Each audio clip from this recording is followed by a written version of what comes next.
বিএনপির ভারপ্রাপ্ত চেয়ারম্যান তারেক রহমানের ৩১ দফা কর্মসূচি নিয়ে রবিবার বিকেলে তুরাগ থানা বিএনপির আয়োজনে অনুষ্ঠিত কর্মশালায় প্রধান অতিথি ছিলেন আমিনুল হক, আহ্বায়ক, ঢাকা মহানগর বিএনপি। বিশেষ অতিথি হিসেবে উপস্থিত ছিলেন বিএনপির ভারপ্রাপ্ত চেয়ারম্যান তারেক রহমানের উপদেষ্টা ডক্টর মাহাদি আলী।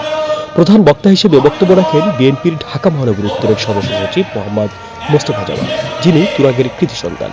সভাপতিত্ব করেন বিএনপির ঢাকা মহানগর উত্তর সভাপতি এস.এম. জাহাঙ্গীর হোসেন এবং অনুষ্ঠানের পরিচালনা করেন জহুরুল ইসলাম, বিএনপি ঢাকা মহানগর উত্তর।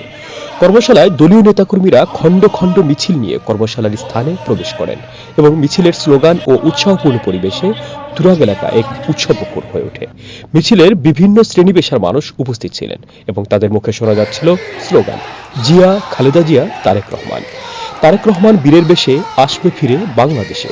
এছাড়াও বিএনপির বিভিন্ন অঙ্গ সংগঠনের নেতৃবৃন্দ যেমন যুবদল, ছাত্রদল, তাঁতি দল, কৃষক দল, মহিলা দল, শ্রমিক দল, স্বেচ্ছাসেবক দল, ওলামা দল এবং জাসাস এদের নেতারা অনুষ্ঠানে যোগ দেন। কর্মশালায় ঢাকা মহানগর উত্তরের অঙ্গ সংগঠনের বিভিন্ন পর্যায়ের নেতাকর্মীরাও উপস্থিত ছিলেন।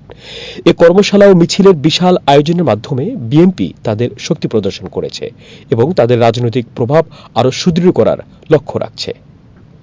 শাহ মোহাম্মদ অলিউল্লাহ, তরঙ্গ টিভি।